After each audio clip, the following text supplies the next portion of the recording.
pessoal, olha só, mais uma vez a gente juntinhos aqui em mais um Sorocaba em Pauta podcast. Dessa vez nós vamos falar sobre um ato de cidadania, de cuidado com o próximo. Vamos falar sobre o programa de erradicação do trabalho infantil, né, que é um tema importantíssimo, as quais a gente pode destrinchar aqui com bastante detalhes como que isso pode ser de forma efetiva uma ação que contribui para o todo na cidade, principalmente para essas crianças e familiares, né, que estão no dia a dia aí.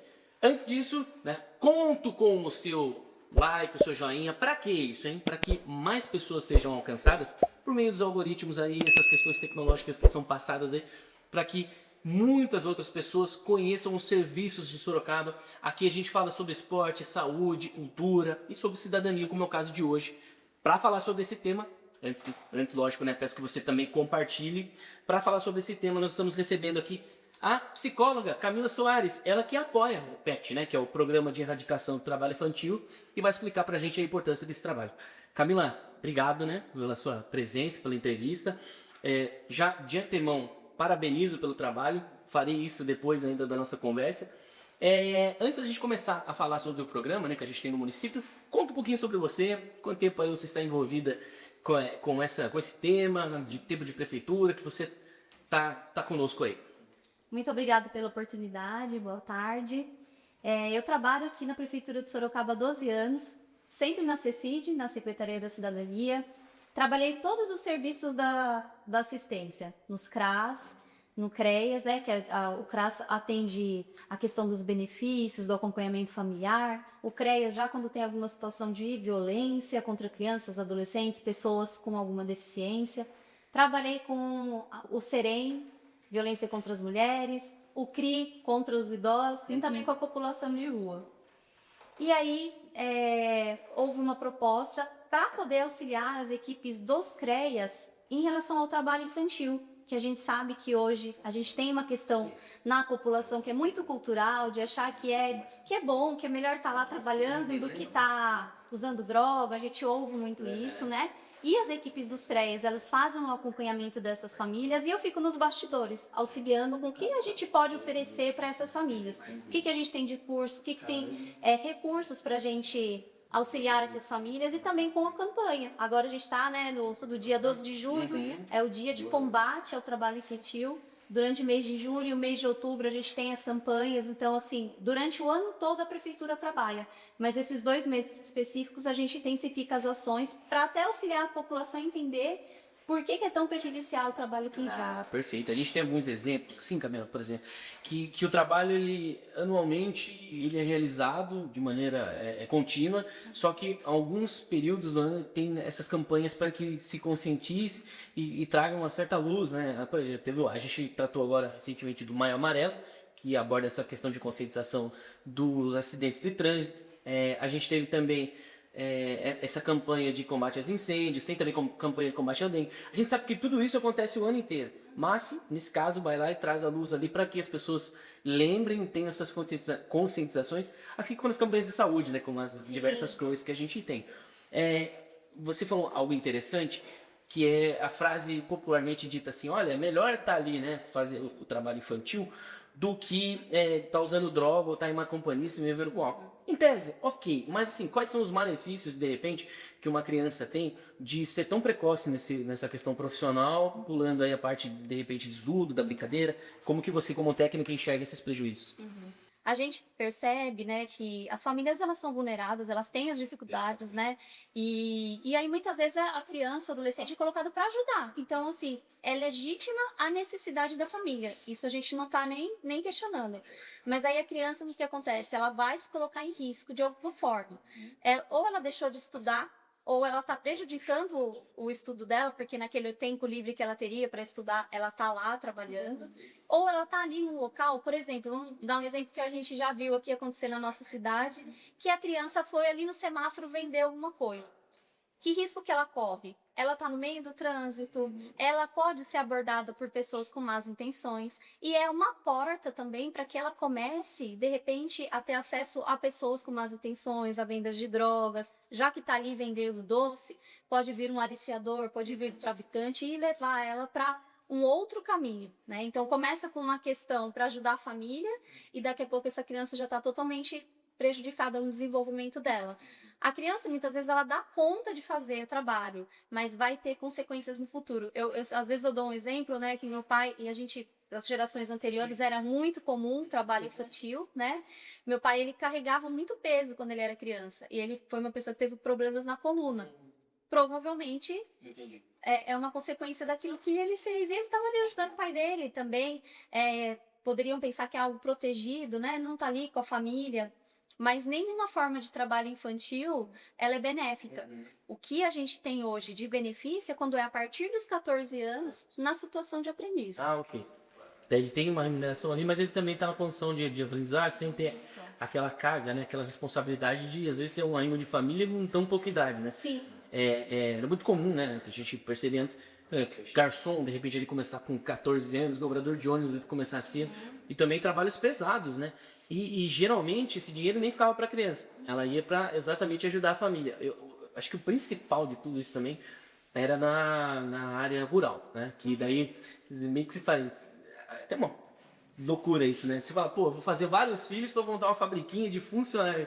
Pô, gente, pelo amor de Deus, criar funcionários, né? Então você vê com uma mentalidade, né, antigamente. E acho que a partir de muito estudo, uma questão pedagógica, social, de entender quais são os malefícios que de repente uma criança tem de estar fora da escola, de estar fora do ambiente, porque brincar também é saudável para a criança, estar na escola, estar para o momento de aprendizagem no tempo certo, com as condições corretas. Eu acho que foi uma grande evolução que a gente teve, esse olhar para evitar que as crianças fiquem nas áreas profissionais, né? Sim. E o que acontece também? Essa criança, esse adolescente que está lá, ele não vai ficar desamparado, né? A prefeitura não vai chegar lá e falar assim, ó, você não pode e volta para sua casa. Existe todo um trabalho que a prefeitura faz para que essas crianças e esses adolescentes estejam atendidos, as suas famílias sejam acompanhadas pelos serviços do CRAS, do CREAS, para que eles recebam um benefício, né? Então, hoje aqui no município a gente tem o Bolsa Auxílio FET, que a gente tem também o programa Jovem Aprendiz, que é o programa de aprendizagem. Então, assim, sempre as famílias são orientadas a procurar os serviços para que tenham esse respaldo, né? Falando aí de consequências, então, assim, quando a gente conversa muitas vezes com os meninos, e a gente sabe que não é só os meninos que estão em trabalho infantil, mas todo adolescente, criança, tem dificuldade de pensar no futuro. É uma fase que a gente tem que auxiliá-los aí e falar, olha, o que você quer fazer? Tem que estudar, mas por quê? Né? Ele quer o agora. Então, muitas vezes, os meninos, eles recebem um valor significativo na venda ali com o trabalho infantil. Então, a gente não vai comparar o valor do jovem aprendiz ou do Bolsa Auxílio em relação ao dinheiro, mas a gente vai trazer para ele a questão do futuro. Você vai deixar de receber, talvez você está recebendo mais agora, no programa você vai receber um pouco menos, mas você vai se preparar para o futuro, para você poder ter uma profissão, para você poder sim trabalhar no momento certo, né, de uma forma protegida. Investimento a longo prazo, entendeu? É isso mesmo. Essa condição, e tudo amparado, né?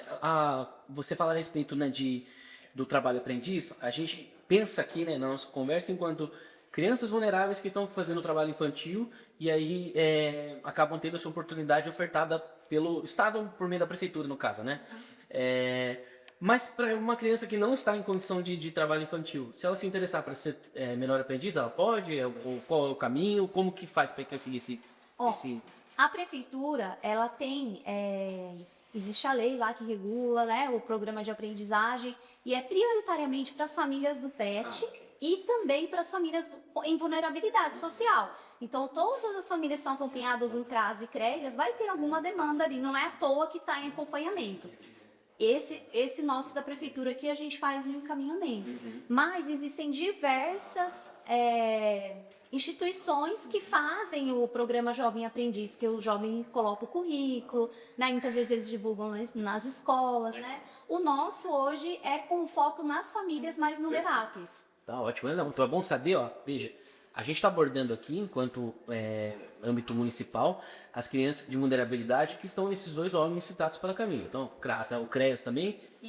Então, são famílias cadastradas ali, que apresentam vulnerabilidade, mas que no território em que elas estão foram atendidas por esses órgãos e aí há esse encaminhamento. Mas é bom saber que a gente também tem, né, não necessariamente só para crianças que estão sendo aliciadas ou abordadas para trabalho infantil, que você tem esse caminho de aprendiz que eu acho que contribui muito para que você possa estudar, tem o seu dinheirinho ali também, já dá uma sensação de emancipação, de autonomia, né? Mesmo jovem, que também é muito bom, né? E é muito legal que no Jovem Aprendiz eles têm 4 dias de trabalho e 1 dia de estudo, claro, e de formação. Então, eles têm lá 4 dias, por exemplo, o nosso da prefeitura, eles prestam serviço em algum local nosso. Então, assim, em algum CRAS, em algum OBS, então são encaminhados para as nossas unidades. Então, imagina, o menino está lá na UBS do Laranjeiras, segunda, terça, quarta e quinta, e na sexta-feira ele tem um dia de formação com a empresa que é conveniada que faz essa formação. Perfeito, que legal. Ó, então, tá vendo ó, os benefícios que você acaba tendo, né? Porque você, geralmente as pessoas pensam, a gente só vai perder ali o nossa contribuição financeira que tem por meio da criança ou do adolescente e não vai ter nada de benefício. Na verdade, não. É uma espécie de poupancinha de vida que você faz para estar mais qualificado, inclusive, sem ter os prejuízos, né? Até psicológicos, né? E você, que nem você disse, tem diversos outros riscos que se tem quando você está ali em campo, né? Numa avenida movimentada ou à mercê de encontrar pessoas com mal intencionadas. Sim. Isso é... E além do Jovem Aprendiz, o Jovem Aprendiz é a partir dos 14, né? Até 18 anos incompletos. Mas tem o Bolsa Auxílio PET para as famílias, para as crianças de 0 a 14 anos. Foi encontrado ali, então imagina, tinha um grupo de irmãos. Aí tinha 2 irmãos ali em situação de trabalho infantil. Aí a família vai ser atendida e vai ser inscrita para receber esse auxílio também, que é um valor por criança. Certo. E a gente está falando de tudo que é bom, mas para além de tudo isso, pode haver resistência. Sim. Aí eu vou te perguntar o seguinte, quais são os principais casos de resistência, assim, por que né, não quer? E em caso, por exemplo, de uma denúncia, você, enquanto munícipe, viu alguém ali, né, numa situação de trabalho infantil, chegam os agentes ali, né, fazem a fiscalização, esse apoio, e há resistência ali. O que acontece? Então, quais são os principais casos de resistência e o que acontece em caso de resistência após uma denúncia? Os meninos muitas vezes são resistentes, eles passam o nome errado, né? Porque eles querem continuar tendo essa renda, né? Diante da situação que estão vivendo. Mas a equipe que faz a abordagem é uma equipe excelente, eles têm um manejo muito bom com os meninos, conversam, fazem essa sensibilização, acabam que eles conhecem muito bem, né? Já passam ali toda semana, abordam, e aí, aos poucos, muitas vezes eles vão se abrindo para dar essa identificação, que é para auxiliar a família, para que sejam chamados responsáveis para serem acompanhados nos nossos serviços da assistência. E aí, qualquer outra pergunta? O que acontece, né? O que acontece? Ele não quis, né? Isso. Então imagina, ele não quis, não vai ser feito nada com ele, não é preso, não é feito nada disso. Porém, se está sendo identificado que existe um risco ali, então imagina, estava em uma situação perigosa, estava ali no meio do trânsito, também pode ser acionado o conselho tutelar. Para poder dar um auxílio para essa família, né? De repente localizar os genitores, né? Os responsáveis para auxiliar, tudo em benefício da família. Então, assim, a situação está mais grave, pode ser que a abordagem também monte um apoio. Pode acontecer dos responsáveis nem saber, né, que ele está nesse trabalho, porque há uma falsa sensação de que ele está lucrando ali. Sempre por trás dele tem alguém que está lucrando mais ainda. Exatamente. E a gente percebeu, vendas de doces assim em trânsito, por exemplo, nas chicletes, que há algo muito organizado, assim, já com os papéis impressos, valor, uma contagem de tempo ali para colocar nos carros, sacolinha. Né? Então, se percebe que é algo articulado, organizado ali, né? E isso, muitas vezes, se não todas, não são feitos por crianças, né? Há alguém por trás dali. E esse alguém por trás, é possível chegar neles também ou a abordagem para só nas crianças? O nosso serviço é para atendimento das famílias. Das famílias, tá? E essa parte é mais criminal, vamos dizer assim, envolve mais a questão policial. Não, tá vendo? É até bom separar. E aproveitando que você está conosco, vou só aproveitar esse ganchinho aqui para falar. Compartilhe o nosso canal, se inscreve se você não está inscrito ainda, deixa o seu joinha aí também para que mais pessoas fiquem sabendo da gente. Camila, sinto que eu te interrompi. Imagina. Não, tranquilo, para a gente poder falar a respeito dessa questão não punitiva, né? Porque a ideia não é punir ninguém, é trazer os benefícios. E eu vi, né, em algumas das matérias que a gente fez, que também tem aquela conscientização da faixa viva, que você para nos anos para falar. Como é que conta um pouquinho pra gente dessa parte de conscientização também? Isso. Toda a secretaria está mobilizada durante o mês de junho para a gente conseguir levar essa informação. Perguntando para apoio vai ser POU, né? Com todas as unidades estão em atividades para a gente fazer tanto a sensibilização quanto o combate. Então, essa semana mesmo, os CRAS tiveram reunião intersetorial, onde envolve a saúde, a educação, né, a população. Os CREAs também fizeram atividades, foram numa instituição lá do Instituto Elevar, compartilharam, né, o que está sendo feito, o que é o trabalho infantil. Até foi interessante porque era um público de idosos, e aí a gente tem essa questão cultural, e a gente pôde debater um pouquinho disso. Então, estão sendo feitas diversas ações nesse sentido, de conscientização. Então, o que mais que a gente tem de atividades? Aí a secretaria mesmo, na questão do trânsito, tá com as faixas, com os profissionais, para poder fazer esse alerta para a população, né? Porque muitas vezes a gente que não acessa um GRAS, um CREAS, a gente não está sabendo muito bem do que está acontecendo. Então, tá nas mídias, para a gente poder tirar um pouco esse estigma, né? Essa questão de que bonitinho, que bom que ele está trabalhando, está ajudando a família, né? Porque a gente entende que vai ter consequências no futuro. Sim. Eu achei interessante que você falou dessa abordagem com os mais antigos, porque eu acho que vocês devem ter ouvido muito. Isso é mimimi, ninguém morreu, eu trabalhei na roça lá e não morri, tô aqui. Aí como é que é para não entrar num embate muito assim, desagradável, vamos colocar assim? Há uma abordagem certa para identificar ali e fala, poxa, né? As coisas mudaram por isso, como é que vocês fazem com esse pessoal? A gente conversou nesse sentido mesmo. Olha, como que era no tempo de vocês, né?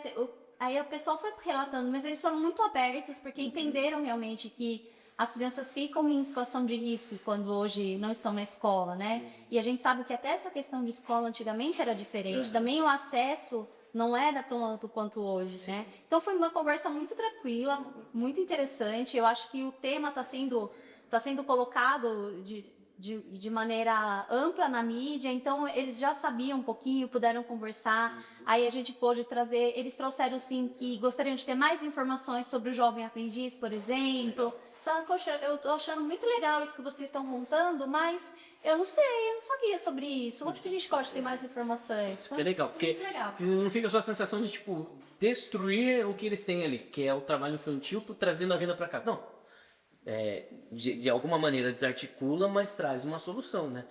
E para quem tá nos assistindo, que de repente acompanha ali alguma criança, um adolescente ali trabalhando tal, e aí quer ajudar, denunciar, quais são os caminhos? Temos alguns canais, o telefone para isso? Temos sim. Então, assim, a gente tem duas situações separadas. Então, assim, a criança que está ali em via pública, a gente tem uma equipe especializada para atender essas crianças, que é a equipe da abordagem social PET. É uma equipe que vai lá, que tem os técnicos, que conversa, que tenta identificar e encaminham para os nossos serviços. E, se necessário, para o Conselho Tutelar. Então, essa é uma possibilidade. Não, eu sei que isso é um caso...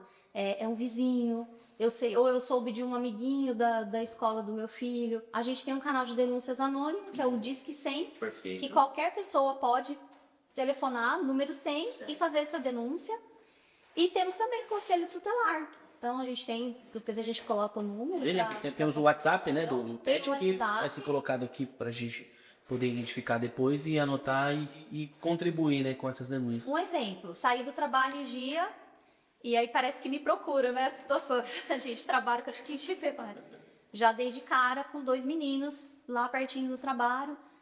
Cheguei, parei o carro, fiz uma mensagem para a equipe, falei, olha, tinha 2 meninos assim assado. Tirei uma fotinho, mandei.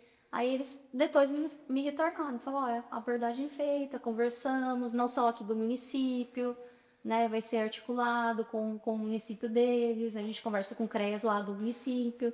Então, existe esse trabalho acontecendo. Então, tem o Disque 100, tem o WhatsApp da abordagem, tem o Conselho Tutelar, e precisando de informações, pode entrar em contato com a nossa secretaria também. Perfeito, coloca, tá vendo? São várias formas de contribuir. Eu acho que é um tema importante para que as pessoas saibam, né, num primeiro momento você vai falar assim, poxa, mas está tirando aqui muitas vezes o sustento, o auxílio financeiro que a família tem, mas é importante saber que a longo prazo isso pode trazer muitos prejuízos para essa criança. a curto prazo e momentaneamente ela pode também ter um prejuízo se ela trabalha ali na rua, ela pode se acidentar, de repente ela pode encontrar alguém que está com má intenção. Então são diversas situações as quais podem e devem ser evitadas para que ela tenha um encaminhamento da melhor forma possível.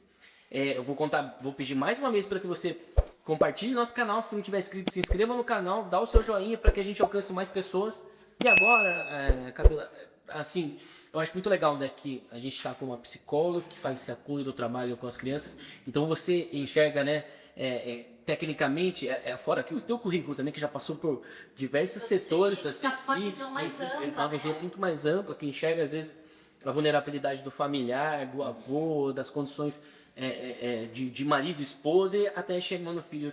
Conta um pouquinho pra gente, agora, né, aproveitando mais do teu olhar com toda essa experiência a respeito, especialmente do programa PET, o que você traz aí com o seu olhar, com essa bagagem toda? Eu acho que assim, se a gente conseguir olhar, por exemplo, do ano passado para agora, né, a primeira campanha que a gente fez, que a gente começou ali, né, a gente fez uma ação no Céu das Artes, levamos as crianças. Eu acho que essa construção que as equipes têm feito, de poder conversar também com a educação, com a saúde, com a população, eu acho que ampliou bastante o olhar, né, para a gente poder atender essas famílias. As famílias estão mais conscientes da situação. As famílias, por serem vulneráveis, têm dificuldades de acessar os serviços também. Então, vai todo o empenho das equipes de conversar, de fazer visita domiciliar, de tentar sensibilizar para a necessidade, né, de ser acompanhado. Então, assim, esse serviço em rede, eu acho que cresceu muito. A gente consegue ver, né, hoje que a gente tem contatos ali com o pessoal da educação, está fazendo atividade, com o pessoal da saúde, a gente pôde fazer junto, o pessoal do esporte, a gente fez essa ação, e aí isso se mantém, né? E dentro da secretaria também foi ampliando. Então hoje nessa campanha a gente já está muito mais atividades, né? Muito mais reuniões onde a gente está falando sobre isso, o pessoal está levando um folder que explica um pouquinho dos mitos do trabalho infantil para a população, né? Como a gente falou, né? Melhor tá trabalhando do que tá roubando, né? Mas não tem problema, senão vai virar bandido, se não for trabalhar. Então, assim, esse um ano, né, da última campanha para agora, da campanha de junho, né? Quantas equipes estão articuladas, estão aí ampliando esse atendimento e a população está tendo mais acesso, né? Visto que a gente foi numa reunião essa semana, os idosos já estavam ali inteirados do assunto, né? Mesmo não sendo público do nosso atendimento. Que bacana, olha só, é mais uma dessas informações que a gente recebe que nos enche de orgulho aqui, enquanto comunicação que leva a informação para vocês, saber que tem esse trabalho tão atuante da prefeitura, de uma maneira transversal, unindo essas diversas secretarias, nesse trabalho conjunto, né, feito em prol da cidadania, né, do crescimento de vida dessas crianças e adolescentes de maneira muito adequada, né? E trazendo até outros públicos com esse conhecimento. Eu vou caminhar agora para as considerações finais, Camila, que é um momento que é o seguinte: de repente você tem alguma coisinha e você falou, acho que faltou a gente, né, reforçar isso aqui, algo que talvez... lembrei que agora alguma coisa do programa que tem que, né, poderia ter sido falado, também para agradecer, né, as pessoas participantes e deixar um recado para a população, caso queira. Primeiramente, eu gostaria de agradecer a participação e parabenizar pelo trabalho que vocês fazem. Muito obrigada. Eu quero agradecer a oportunidade em nome da secretaria, né, em nome da nossa secretária, porque a gente ainda vê muita resistência da população quando a gente fala sobre esse tema, né, como a gente comentou aqui diversas vezes. Então, quanto mais a gente puder falar sobre o tema e compartilhar. Então, alguém que está assistindo aqui agora pode compartilhar esse conhecimento com alguém. Pode falar, olha, hoje eu ouvi, eu fiquei sabendo que a assistência ela faz um trabalho, né, que não é só uma questão de não deixar os meninos vender, mas que eles vão ser atendidos de uma maneira integral. Porque o que a gente quer é que eles sejam atendidos integralmente, que eles estejam na escola, que eles tenham a oportunidade de ter uma profissão, que a família também seja atendida nas suas necessidades. A gente não vai tampar os olhos para as necessidades da família, que precisa dessa renda, né? Não é à toa que o menino está ali vendendo. Uma família que está com uma criança ou adolescente em trabalho infantil, com certeza ela tem outras violações de direito. Né? Quando você vai atender a família, ela tem outras necessidades. Então, assim, a importância da gente continuar falando sobre isso, tirar esses mitos, né, de que é melhor estar trabalhando do que estar roubando. É melhor estar trabalhando, protegido, dentro da idade que é permitida, né, a partir dos 14 anos, dentro do programa Jovem Aprendiz e futuramente na profissão dele. Perfeito, ó, excelente. Então, muitíssimo obrigado, Camila, né, pela entrevista, pelas informações. Eu espero que vocês tenham gostado e, assim como eu, aprendido bastante sobre mais esse tema, né, a respeito da erradicação do trabalho infantil, que é algo que a gente entende que vai ser uma luta árdua ainda por muito tempo, mas cada um fazendo o seu papel, a gente consegue vencer mais esse desafio. A você, meu muito obrigado por estar com a gente em mais um Sorocaba em Pauta podcast e eu espero você no próximo episódio. Tchau, tchau.